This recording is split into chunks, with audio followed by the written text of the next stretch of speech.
在意。我过2礼拜我要娶新妇，要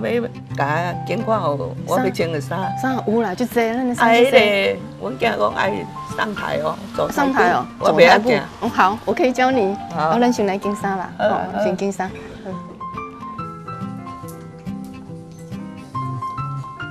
虎尾这间服饰店时常会出现需要衣服搭配、美姿美仪，甚至是脸部护肤这样一条龙服务需求的客人。这间服饰店的经营者王彩衣，无时无刻都踩着3寸高跟鞋，让人感觉不出其实她已经快要60岁了。不论是替客人搭配服装、脸部保养、美姿美仪传授，她都一手包办。现在看起来光鲜亮丽的她，在经营服饰业以前，也开过泡沫红茶店、简餐店、咖啡店，更过了好几年与锅碗瓢盆为伍的日子。甚至初入社会时，学商出身的她还做过护士。高中刚毕业就一直很想赚钱，我是去医院应征会计。那后来因为那个时代啊，当护士并没有很严格要求要有执照，所以那个医生就找我去学打针，然后再来就跟着那个助产士啊一起进产房接生婴儿这样子，所以一直都在医院上班，就是变成护士。虽然误打误撞当了护士，但这并不是王彩衣预设的人生道路。她从小的愿望其实是能够开一间属于自己的店，而在当时正好是泡沫红茶兴起的年代。为了朝开店的梦想前进，她决定去找门路学习。但在当时不像现在有健全的加盟体系，只要付所谓的加盟金就能开店，想学任何技术都得付出一定的辛苦。我的愿望就是，很想自己开一家店啊，所以我就很想开红茶店。但是因为我们在乡下，就比较没有那种管道可以学习，所以我就想要到台中，就把乡下的工作辞掉，到了台中一样是去诊所去找护士的工作，那利用晚上的时间再去学泡沫红茶。我就下班的时候每天都去老师店里，就是当免费的那个服务生，在老师店里就是学习啊，顺便帮他工作，一直到老师跟我讲说我可以自己开店了，他就帮我把所有的可以开店的东西全部都帮我准备好，然后还帮我从台中再回来乡下啊，辅导我开店。从护士转换成泡沫红茶店店长，正好因为店开在大型工厂对面，常有外国技师光顾。为了满足客人需求，原本只供应一些点心的泡沫红茶店，最后卖起了排骨饭、鸡腿饭、控肉饭，俨然转型成简餐店的经营。对于后厨工作不是很擅长的王彩衣，幸好有妈妈跟姐姐一路以来支持她。就这样一直过了10年，后来加盟市场逐渐成熟，她另外又开了咖啡馆，家人依旧是她后厨的最佳助手。可是就在这时，妈妈的身体却出现了状况。我这样子做简餐，到后来有点快要变成便当店了，那妈妈也很辛苦，大概做了10年左右，妈妈的身体状况也越来越差，然后后来就有小中风。当时就是我先把妈妈就是留在家里，然后我跟姐姐在店里工作。可是妈妈越来越严重，她经常会在我们上班的时候啊打电话来说隔壁有人要害她啊，或者是说外面有人进来了要杀她，这样子就是情况就很严重啊。然后后来不得已就把她送到安养院。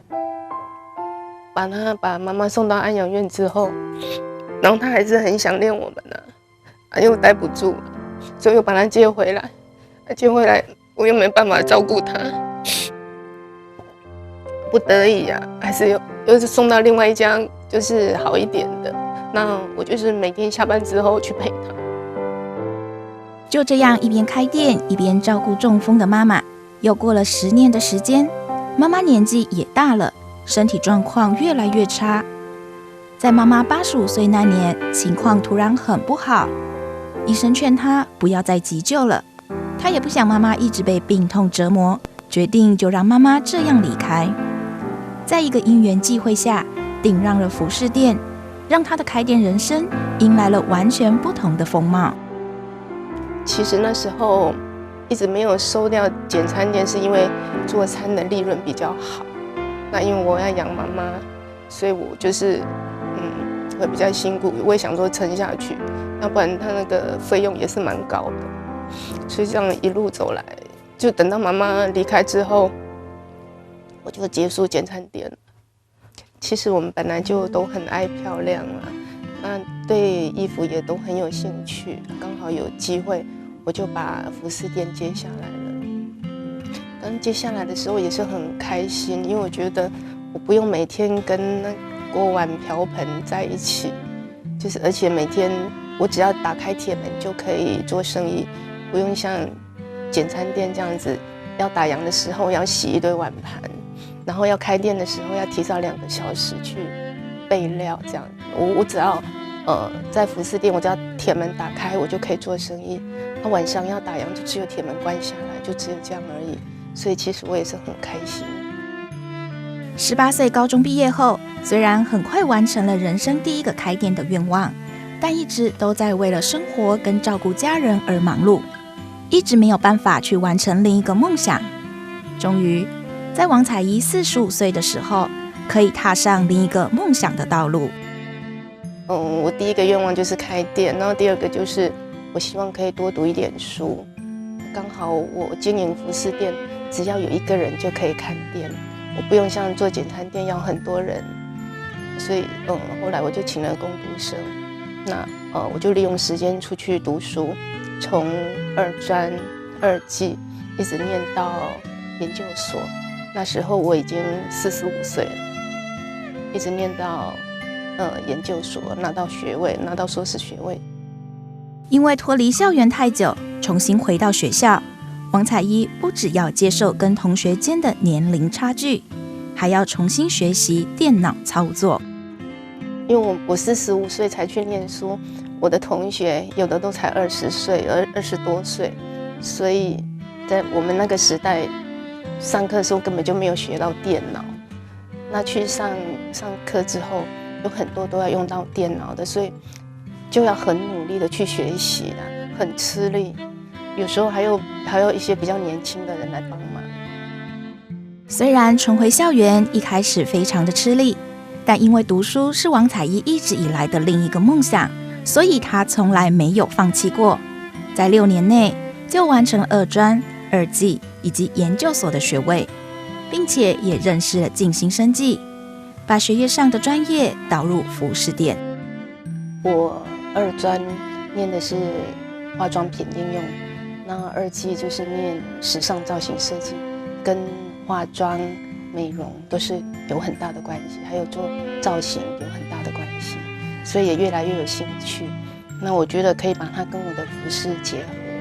本来来的客人他只能挑衣服，现在如果说我们有增加了美容之后，来做美容的客人他也会来看衣服，这样，所以就是会互相就是有增加店里的收益。他这边是我们最爱来的地方啊，因为老板娘是我们狮子会的师姐，我们师姐常常都来这边来挑衣服啊，然后就来喝下午茶、喝咖啡、吃水果、吃饼干，他就是顾客至上啊，每次来都很好的招待，然后又有漂亮的衣服可以选。然后他现在重新装潢以后，楼上又有那个美容室。所以来这边挑衣服，然后吃下午茶，然后又可以美美的做脸，做完以后美美的做身体，做完以后美美的就这样子美美的出去。对啊，我们很爱来。这2年因为疫情的关系，许多行业都受到影响，纷纷寻求转型。王彩怡的服饰店也不例外，趁着疫情期间整修店面，除了原有的服饰美容，更把2楼的储藏空间扩大装潢，与生技公司合作，未来不只提供单项的服务，更会结合社区妇女做地方创生的教学。我们金星生计为了就是要在地创生，然后辅导我们一些社区的妇女，然后学有一个第2个专长，完全他们的梦想。因为其实疫情的关系，其实有受到影响。那我觉得说，因为受到影响之后，我们很多妇女想说，那年纪大了没办法找工作，那怎么办？这次呢，在新兴里有完成我们妇女的这个专业的创业班。那在这个教学的过程当中，妇女们她们觉得说，这个很简单的仪器的一个科技美容的导入，也可以导入在我们行动的这个社区里面，帮婆婆妈妈们做脸。然后多多少少，我如果说会不是很贵，我200-300块就可以做了。我也是很认同这个区块的。我觉得很多在我们乡下的妇女，她一直找不到工作。那我觉得这样子可以，就是辅导他们有第2专长的话，我真的是非常的开心。虽然服饰店加入辅导2度就业妇女的行列，目前尚未正式上路，但因为身体因素，其实王彩衣早就已经投入偏乡社区从事公益多年。我大概2年前，我罹患那个大肠癌，然后我开刀之后，我就觉得，我好像重新又活过来了，我一定要帮助更多的人。所以我看到他们很开心，我自己也很开心，我也想去做更多的事情。就是只要我活着，我还要想要再为他们做更多的事，我都会到偏乡，像台西啊、麦寮那边去教他们很多事情。在服饰店2楼这个6坪左右的空间里，以白色色调作为空间主视觉。一旁的架上也摆满了王彩衣在回馈社区时陪伴长者所做的许多蝶谷巴特作品。而这里除了是护肤美容场所，还能看到另一位陈于荣利落的为客人吹整发型。目前在服饰店，除了结合美容护肤，未来也预计加入发型彩妆的服务，让客人能在这里获得一条龙的美容造型服务。身为静心生技兼职讲师的陈于荣，在台北从事美容美发已经30年，这2年也因为疫情关系，让他思考是否开发其他客源，同时也能透过不同的模式，把一生技艺传承下去。因为我觉得在一个职场上，那你做了那么多年，那你总会想要做一个改变。那这个改变的过程中，因为我会觉得说这是一个传承，因为我从事的是美发，所以我会觉得说这样是节能的，美发跟美容本来就是一体的。那这样的话就可以让客户让他就是说能够整体的美，那也节省了一些客户他本身他在时间上，然后就是一条龙的服务。美发工作一做就是一整天，随着年纪越来越大，长时间的久站，陈于荣觉得自己快要无法负荷。正好静心生技要发展在地创生，准备从南到北拓点。身为兼任讲师的他，正好可以转换跑道。也因为疫情关系，目前暂时以一条龙的美容服务来出发。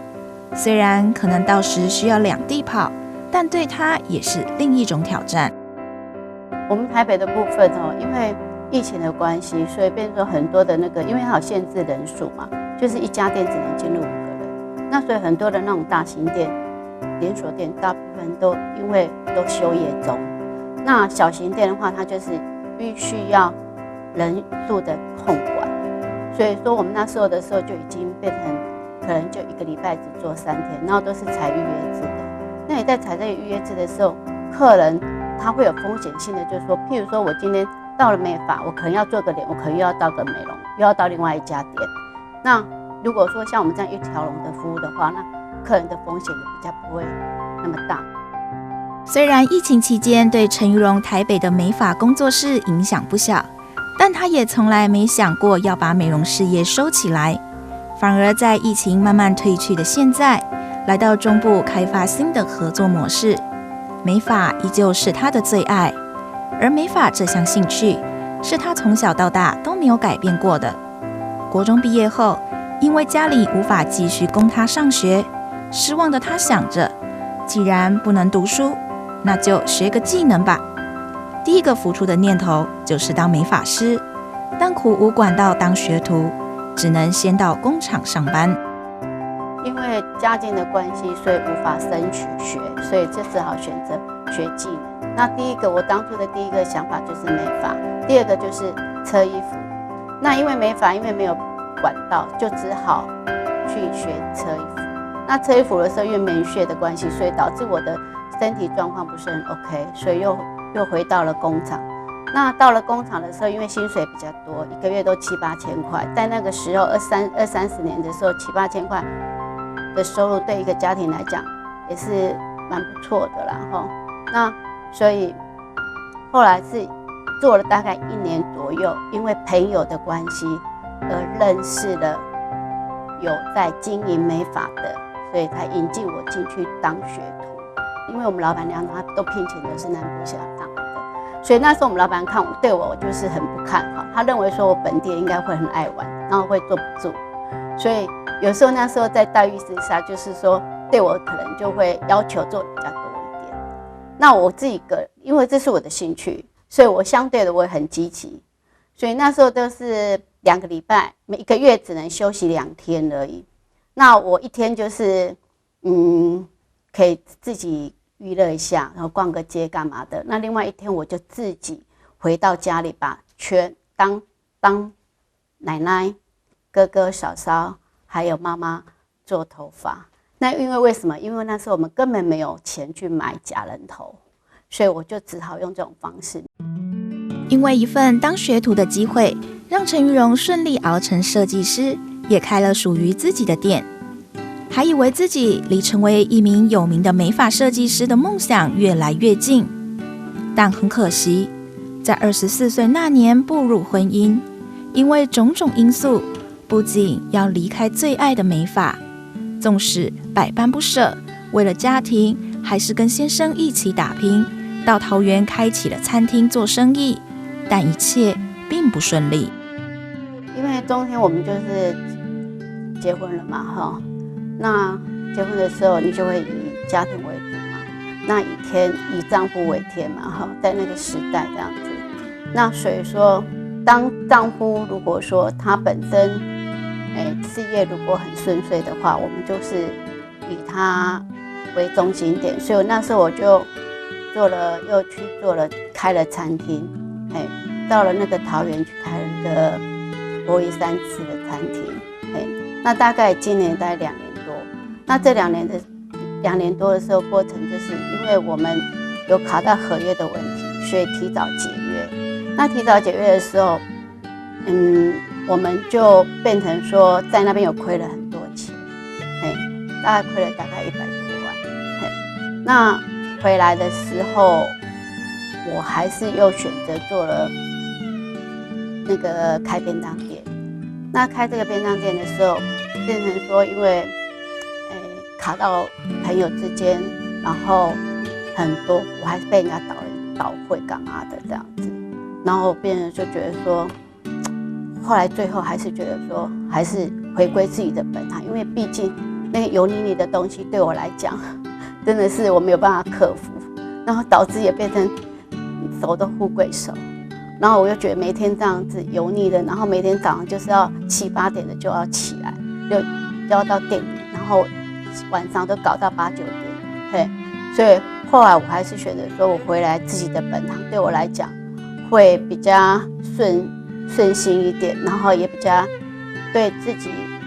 因为自己的兴趣点，所以会做的也会比较愉快一点。即便在前往成为名美发师的这条梦想路上因故中断，但最后陈玉蓉还是决定再次重回这条梦想道路。时代在进步，美发技术也不断更新，再次回归，陈玉蓉除了要找回自己的手感，对于美发专业还得从头再一次。当时的时候，因为我们学的到距离我在出来做的时候已经隔了5年了。那这5年的时候，我必须要重新再开始，所以我就到了连锁店，然后再去从零开始再学习我所有的一些新的技术。毕竟我们是从传统世界出来的，那你到了连锁店的时候，你会人与人之间的那一种竞争嘛，因为毕竟我们是没有薪水的，我们没有底薪，我们就是以做业绩。那也在业绩的过程中，有的店家他本身就是像我们比较资深的话，他一定是给我们的客人量会比较多一点。所以可是相对的话，因为连锁店的人多，也会造成人家眼红，所以在这个过程中，我就会觉得非常的就是觉得说也很不顺心，所以后来我还是选择了离开。那离开的话，我就还是去单店去工作，就是给人家请。重新再出发，陈于荣领悟到，唯有不断的学习，才能够有专业的角度去替客人做最好的服务，在美容美发的职场才不会被淘汰。因此，他不止进修专业，更去攻读生物科技的研究所，进而在一场国际证照的考试中，认识了生技公司王丽婷总监，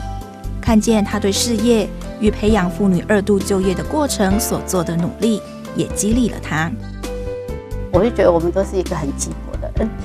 然后就是希望人家好。那所以说，他让我感觉说，技术上我们已经做了30几年，在技术上已经都很熟练，所以我们希望就是做一个传承，然后也帮助失业的，然后也帮助现在就业的，所以主要就是觉得说，不是在赚钱的目的，是做一个职场上的一个精神，我是觉得是，所以我们的相同的理念是有这样做一个帮助一些就业失业的人这样子，我们的理念是这样子，他让我这样子觉得蛮感动的啦。对王彩怡跟陈于荣2人来说，都很珍惜能有这样的合作机会，而推动这个合作契机，就是静心生技的王总监。他希望从台南出发，把服饰店当成第2站，慢慢往北拓展，也结合值得信赖的企业。这条路虽然会走得辛苦，但就是希望让学员们都有机会走出属于自己的人生事业。静心生技最主要是最主要是做创业，那创业后面我们还是要用创业行销来做结合。那这个路是非常的辛苦说实在的，你如果真的没有坚持一个永续经营的方式，我跟你讲，这样的长期的这种辛苦，我跟你讲，我们的团队可能受不了哦。那当然就是说，我们想找有一个企业来合作。那由于我们有一些因缘聚合，就是我们台南大学我们主任也给我们介绍中油这个平台，想说不然来试试看。那中油的有很多站长都是我们学校的校友，那也因为这样的媒合来启动我们这样的动力，想说不然我们来试试看。因为疫情过后，大家都每个企业都想转型，那怎么来转？但我们不会说以前的那个我们经营不好的形态，我们不会再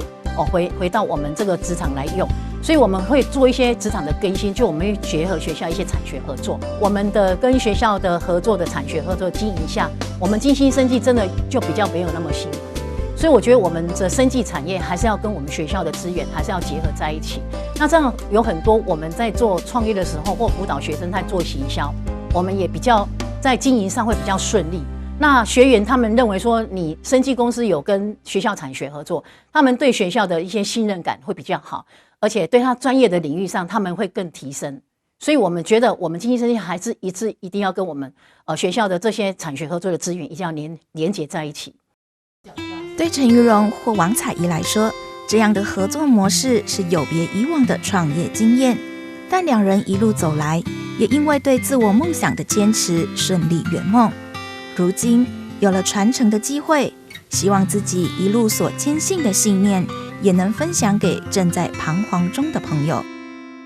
我觉得就是感恩2个字，因为在我一路上这样走过来，我面临到失婚、老公的背叛，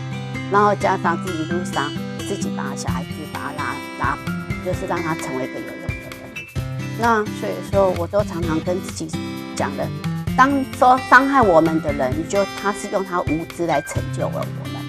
那帮助我们的人，他是用慈悲心来感化我们。所以说，这是我这2句的名言，所以我觉得不管是好与坏，我们都要心存感恩，然后要有正面的思维，绝对不要被你现在的，不管是困难还是挫折，绝对不要有正面的抱怨或就是不好的想法，还是要以正面的激励自己，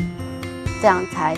有办法继续走下去。所以我到目前为止来这20-30年来，我都一直在秉持着自己这个理念在走。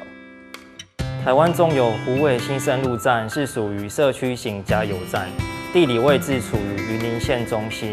加油站除了加油服务外，也提供精致洗车服务、机车充换电站及车辆快速保养服务。为了让民众能跳脱石化产业的刻板印象，借由与静心生技及名彩服饰一起合作，喝杯香浓咖啡，蓄满精神，护肤美容令人容光焕发。欢迎大家莅临体验，享受全方位的服务。希望未来公司有更多彩多姿的活动回馈社会大众。加油站、服饰店、美容事业、咖啡店，4种截然不同的产业互相合作的经营模式，可以说是多角化经营的创新结合。也期待这样的营运能带领更多需要2度就业的妇女，开启她们自己的美丽人生。